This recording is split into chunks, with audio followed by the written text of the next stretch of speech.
जब कोई भी जो शासक करता है, शासन होता है, वो यदि मनुष्यों की हाय लेता है, मनुष्यों को दुख और तकलीफ देने लग जाता है और सीमा से जब वो बाहर हो जाती है तो ऊपर की पार्लियामेंट में एक प्रस्ताव पास होता है उस शासक को हटाने का, उन नियमों को हटाने का।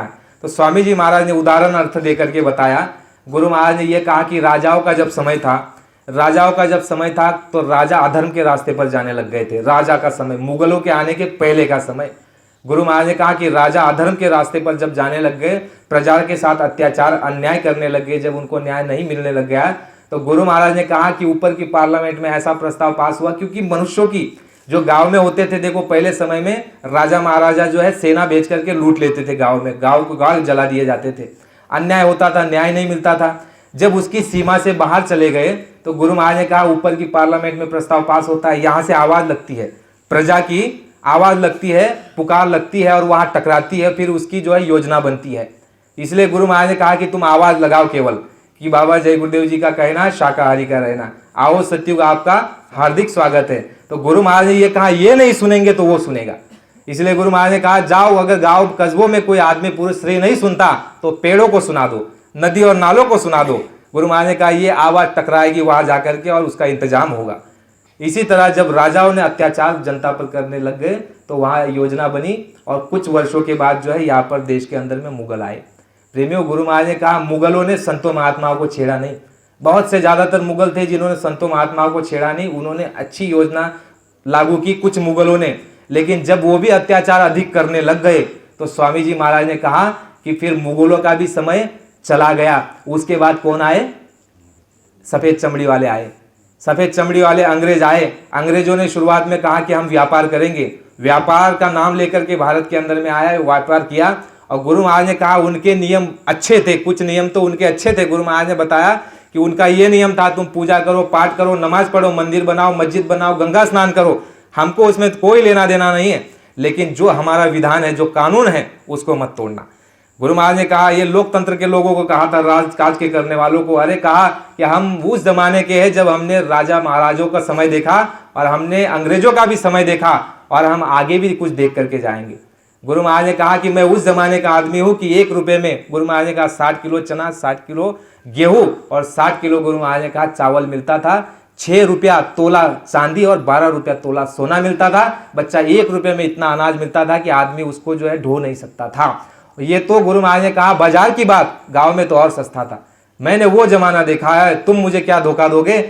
मैंने तो वो जमाना देखा है कि तुम मुझे धोखा नहीं दे सकते। तो स्वामी जी महाराज ने ये कहा था, कब कहा था? सन 1925-30 के अंतर्गत ही, जब दादा गुरु के पास थे। क्या कह दिया था? कि राजा महाराजाओं का राज समाप्त हो जाएगा। ये भविष्यवाणी करने भारत के अंदर में, विश्व के अंदर में बाबा जय गुरुदेव जी महाराज। और उस समय राजा महाराजाओं का समय था, राजा महाराजा और अंग्रेज दोनों मिलकर के राज करते थे। स्वामी जी महाराज ने यह भी कहा कि जिसका सूरज कभी डूबता नहीं है, अंग्रेजों का समय जो है पूरे एक छत्र राज था उनका। भारत से लेकर बहुत कम से कम 80-85% जो है पूरे विश्व के अंदर में उनका पताका लहराया जाता था। इतना बड़ा उनका राज। गुरु महाराज ने कहा कि उनका भी शासन समाप्त हो जाएगा। फिर कहा था कि राजे महाराजाओं का शासन समाप्त हो जाएगा। गुरु महाराज ने कहा फिर आएंगे जो नेतागण, वो कुछ समय बाद लोकतंत्र आएगा। और गुरु महाराज ने कहा वो भी यदि जनता की हाय लेंगे, वो भी जनता को दुख तकलीफ देंगे, ऐसी कोई अच्छी नीति नहीं लागू करेंगे, तो गुरु महाराज ने कहा वो भी चले जाएंगे और धार्मिक लोग जो है सत्ता में आ जाएंगे। तो प्रेमियों, गुरु महाराज ने कितना समय देखा? राजा महाराजा चले गए, अंग्रेज चले गए, गुरु महाराज ने इनके लिए भी कहा है कि ये भी चले जाएंगे, ये रुकने वाले नहीं, तुम केवल आवाज लगाओ। आज देश के अंदर में देखो क्या आवाज लग रही है। कोई भी, गुरु महाराज ने उस इमरजेंसी के समय में कहा कि इनके पास कोई योजना नहीं है तुम्हारे खुशहाली के लिए, कोई योजना इनके पास नहीं है खुशहाली के लिए, और इनसे और आगे आने वाले समय में नुकसान होगा। गुरु महाराज ने कहा इनसे और आगे आने वाले समय में नुकसान होगा। प्रेमियों को आदेश देकर के रखा है कि तुम इन लोगों से दूर रहना। गुरु महाराज ने कहा ये गटर है, गुरु महाराज ने कहा इस रास्ते में कभी मत जाना। स्वामी जी महाराज ने कहा यदि तुम अपना वोट देकर के इनको अगर जिता दोगे और वह संसद और पार्लियामेंट में बैठ करके ये प्रस्ताव पास कर देंगे कत्ल खाने खुलवाने का, शराब के ठेके खुलवाने का, तो है बच्चों तुम नहीं जानते हो जो जितना अपराध इनके ऊपर आएगा उसमें से तुम्हारा भी हिस्सा होगा। गुरु महाराज ने कहा है किसानों, तुमने अभी तकलीफ कहा देखी, तकलीफ तो आगे आ रही है। तुम्हारे एक एक किसानों के ऊपर 100-100 गाय मारने का पाप लगा हुआ है, एक एक किसानों के ऊपर। क्यों भाई? हमने आपने उनको चुना, उनको वोट दिया, उनको संसद में भेजा जिनके द्वारा देश के अंदर गायों का कटना जारी है, शराब के ठेके बढ़ रहे हैं और जनता जो दुखी है। तो क्या तुमने उनको चुना, वहां भेजा ऐसा काम करने के लिए? तो तुम हम पाप में भागीदारी नहीं है? गुरु महाराज ने कहा तुम हम पाप में भागीदारी, और इसका जो है शोधन होने जा रहा है, क्योंकि सतयुग आएगा, कलयुग जाएगा तो वो क्या मांगेगा? कर्जा मांगेगा। और जब कर्जा मांगेगा तुम दे नहीं सकते हो तो कुदरत प्रकृति ऐसा तमाचा मारेगी कि गुरु महाराज ने कहा कि 20 करोड़ों का न्यारा व्यारा हो जाएगा। धर्म प्रेमियों, कोई आम बात साधारण बात नहीं, हम किसी के विरोध में नहीं है, ना किसी के पक्ष में है। गुरु महाराज ने जो कहा वही आपको बताएंगे। स्वामी जी महाराज ने जब दूरदर्शी और भूमि ज्योतक की स्थापना की थी तो उस समय कहा हुआ है, सत्संग निकाल करके देखो, गुरु महाराज ने यह कहा कि बच्चा भूमि ज्योतक खेतियार काश्तकार का झंडा लो और जितने सत्संगी गांव में होंगे वो एक कतार में चलेंगे। भूमि ज्योतक खेतियार काश्तकार संगठन का झंडा आगे रहेगा। एक प्रेमी बोलेगा भूमि ज्योतक खेतियार काश्तकार संगठन की जय, पीछे के प्रेमी बोलेंगे जय। पूरे गांव की परिक्रमा लगा लो और वो झंडा को जब फेरी हो जाए, एक झंडा को गाड़ो और उस झंडे के नीचे अपनी वोट की गोली डाल दो। कौन सी गोली? जो वोट देते हैं ना, उसको डाल दो। समय आने पर वो तुमसे कहा जाएगा, तब वो जो है बहुमत में लाया जाएगा उन बच्चों को जिनको जो है वहां ऊपर से नीचे भेजा गया है इस देश के सुरक्षा और रक्षा के लिए। गुरु महाराज ने कहा तब वो काम में आएगी। कितने प्रेमी कर रहे हैं? कर रहे? धर्म प्रेमियों, बातों को समझ करके उसको अमल में लाना है। स्वामी जी महाराज ने, जैसे हम आप देखते हैं ना, भूमि ज्योतक खेतियार काश्तकार का मतलब क्या होता है? किसानों का संगठन। 80% गुरु महाराज ने कहा ये किसान, देश के अंदर 80% किसान है लेकिन उनका कोई संगठन नहीं है। मुझे आदेश हुआ उस मालिक का कि तुम संगठन बनाओ। और गुरु महाराज ने कहा आगे आने वाले समय में जब मेरी व्यवस्था लागू होगी तो उसमें जो है किसान सबसे खुशहाल होंगे और इनकी सबसे पहले सुनी जाएगी। आज देखो किसान सारे रो रहे, आप और हम देखो, हमारे मराठी में, आयरानी में देखो, हमारे महाराष्ट्र और विशेषकर खानदेश में क्या कहते हैं? जब बैल पोड़ा आता है तो क्या कहते हैं? ईड़ा पीड़ा जाऊ दे, बड़ी च राज्य येऊ दे। ये आपका पराक्रम है, ये आपने शब्द निकाला, आवाज निकाली मुंह से, वो वहां पहुंची। ये क्या 1987 में ही आपने बोलना शुरू किया कि ईड़ा पीड़ा जाऊ दे, बड़ी च राज्य येऊ दे? जब किसानों को ये मालूम पड़ने लग गया कि हमारे इतने मेहनत के बाद भी हमारा पूरा नहीं पड़ता, दवा दारू का खर्चा और कपड़े लत्ते का खर्चा, शादी ब्याह का खर्चा, ये सब कुछ करके भी पैसा नहीं बचता, फिर दोबारा फसल के समय पर जो है बुआई के समय पर कर्जा उठाना पड़ता है। इतनी मेहनत करने के बाद भी पूरा नहीं पड़ रहा है, तो तब तुमको हमको ये लगा कि ईड़ा पीड़ा जाऊ दे, बड़ी च राज्य, ये तुमने मुख से निकाला, इसीलिए बाबा जी को ऊपर से आदेश हुआ। प्रेमियों, 1987 में स्वामी जी महाराज ने कहा कि मुझे आदेश हुआ है कि भूमि ज्योतक खेतियार काश्तकार संगठन बनाओ और ये देश में गरीब किसान मजदूर जो है इनके द्वारा और देश में खुशहाली लाई जाएगी और ये इतने खुशहाल हो जाएंगे। गुरु महाराज ने कहा कि दूध दही की सुधा धार बह जाएगी, 30-32 रुपए में तोला सोना बिकेगा और माँ बहनों की चूड़ियों में हीरे जड़े जाएंगे। गुरु महाराज ने कहा ये आदिवासी बहनों के, ये अमीर लोगों की छोड़ दो। बाबा जी ने यह कहा सत्संग में कि जो आदिवासी है, जो चूड़ियां कांच की पहनती है, मैं वो समय लाऊंगा कि इन चूड़ियों में हीरे मोती जड़े जाएंगे और मैं तुमको दिखाऊंगा कि ये मैंने जो वचन कहा था, देखो ये सोने चांदी हीरे मोती जड़े हुए हैं। बाबा जी ने कहा आदिवासी महिला सोना चांदी हीरे मोती से लद जाएगी और झुक जाएगी, इतना उनके शरीर पे सोना चांदी आ जाएगा। बाबा जी ने कहा उस काम के लिए गुरु महाराज लगे हुए हैं। इसलिए प्रेमियों, छोटा मोटा काम होने नहीं जा रहा है, बहुत बड़ा काम होने जा रहा है। लेकिन असली बात यह है कि महात्माओं का खेल होता है, महात्माओं का खेल होता है। उनके कार्य में, उनके वचन में कभी शंका मत करना। धर्म प्रेमी, एक ही उदाहरण देता हूं, फिर आगे हम समाप्ति की ओर चले जाएंगे। गुरु महाराज ने कहा बच्चा मैं आगे आने वाले समय में खेल करूंगा, उसमें तुम भ्रमित मत होना। गुरु महाराज पूरा खेल कर रहे हैं। गुरु महाराज ने सत्संग में कहा कि महात्मा पर्दे में बताते हैं, सीधे अगर बता दूंगा तो तुम उठ करके भाग जाओगी। तो गुरु महाराज ने यह कहा कि बच्चा महात्मा इशारे में कहते हैं। इशारा कौन सा? जय गुरुदेव। हमारे भाई साहब ने अभी सत्संग में कहा पूर्व में कि स्वामी जी महाराज ने सत्याग्रह का आदेश दिया जेल के अंदर में से प्रेमियों को कि बच्चा तुम जेल भरो आंदोलन कर दो। सबसे पहला आदेश स्वामी जी महाराज ने जेल भरो आंदोलन प्रेमियों को दिया, जेल के अंदर से पत्र लिख करके दिया है। वो पत्र हमारे पास पड़ा है। उसमें स्वामी जी महाराज ने कहा कि भजन गृह जो है तुम जेल को बना दो और एक दिन में यदि जेल के अंदर में प्रेमी चले जाएंगे तो इतिहास बदल जाएगा। तुम यदि अपने गुरु के लिए, अपने जो है अपने गुरु के लिए, अपने आचार्य के लिए अगर ऐसा न कर सको तो तुम्हारे जीवन पर धिक्कार है।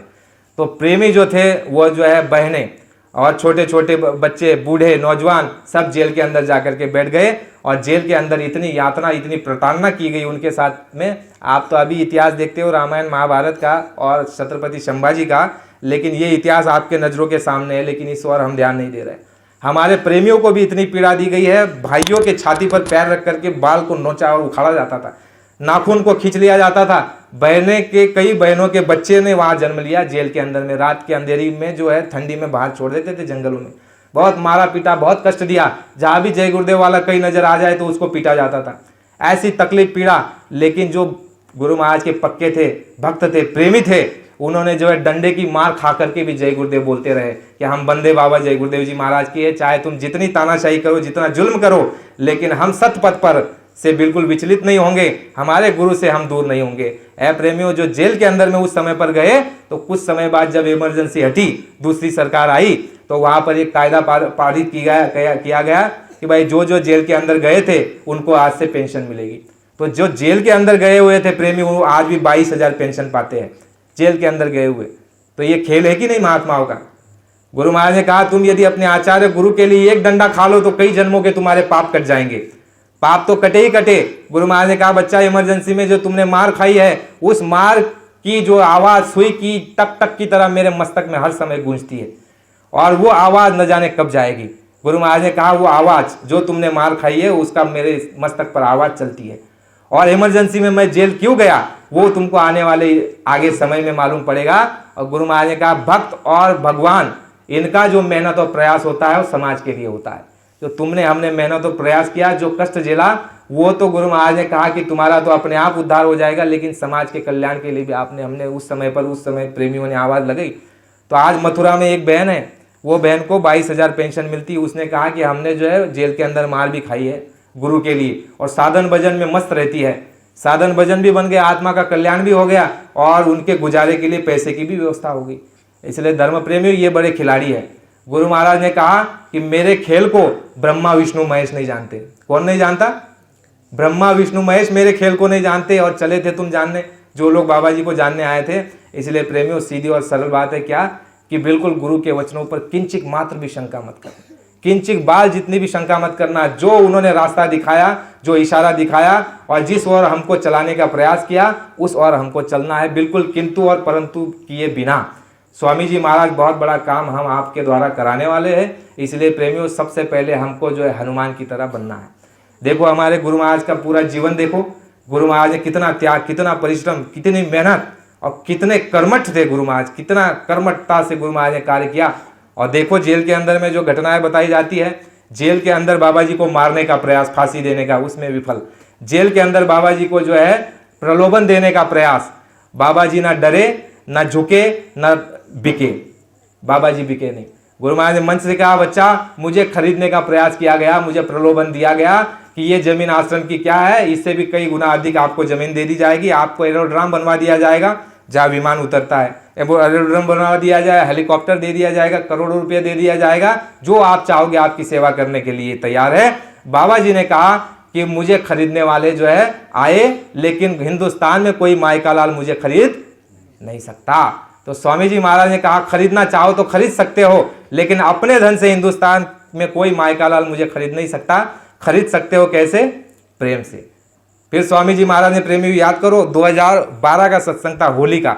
उस होली के सत्संग में क्या बता रहे, मंच से जब खेल हो रहा था उससे पहले क्या बता रहे थे, बड़े ध्यान से सुनिए। गुरु महाराज कह रहे थे, सत्संग में करते करते सत्संग शुरू था, फिर गुरु महाराज कहते हैं कि तुम सब बिक चुके हो। अविनाश भाई याद है? तुम सब बिक चुके हो। ऐसे स्वामी जी महाराज बोले, हमको अच्छे से याद है, हमारी जो आलस थी वो निकल गई थी कि हम बिक चुके हैं। फिर गुरु महाराज ने कहा कि अपने मन के हाथ मत बिको। तो प्रेमियों, कभी मत बिकना। कोई खरीदने का प्रयास करे, लेकिन गुरु की ओर देखो। गुरु ने ये आदर्श स्थापित किया है कि वो बिके नहीं, झुके नहीं, रुके नहीं, और अपने लक्ष्य से डिगे नहीं। इसलिए हम उनके राह पर चल रहे प्रेमियों। इसलिए गुरु महाराज की ओर देखते हुए जो है, गुरु महाराज किस ओर हमको ले जाना चाहते हैं, हमसे क्या काम लेना चाहते हैं, वो जाने। लेकिन उनके आदेश निर्देश और उनका बताया हुआ रास्ता, चाहे ध्यान भजन सुमिरन का हो, नित्य प्रति जैसे सूरज निकलता है, गुरु महाराज ने शाकाहारी का प्रचार का आदेश दिया है, वो करना है। गुरु भाई और गुरु बहनों के अंदर में परस्पर प्रेम, फूट डालने का, झगड़ा लगाने का, मतभेद करने का प्रयत्न तो प्रेमी होगा, क्योंकि गुरु महाराज ने कहा, काल के जीवों ने नामदान लेकर के रखा है। 84 के जीवों को मनुष्य शरीर में डाला है और आपकी संगत में डाला हुआ है। अब 84 में जो चीटी थी, लाल चीटी की बात आपने सुनी, अब वो लाल चींटी जो है उसका धर्म कर्म क्या है, गुण क्या है, काटने का है ना।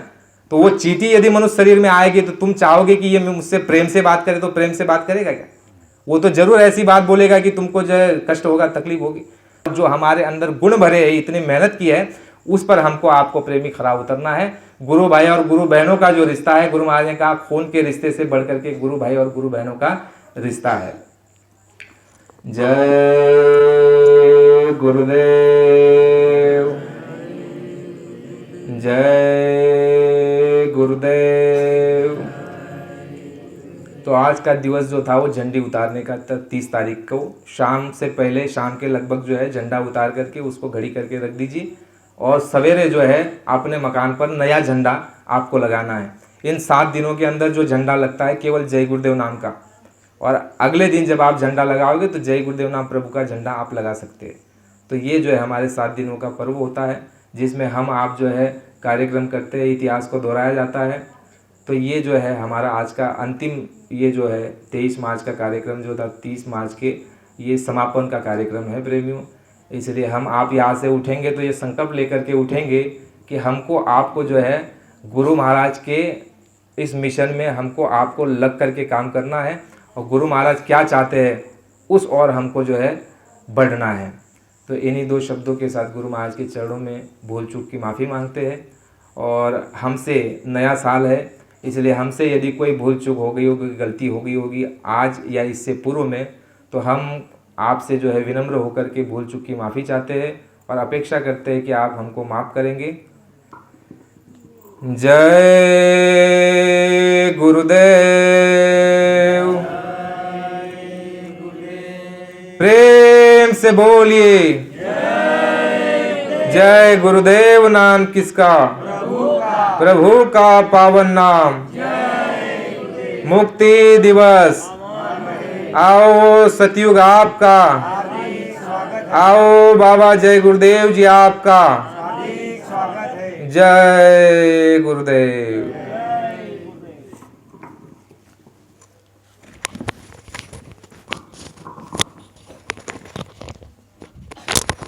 जय गुरुदेव। अभी सभी प्रेमी अपनी जगह पर खड़े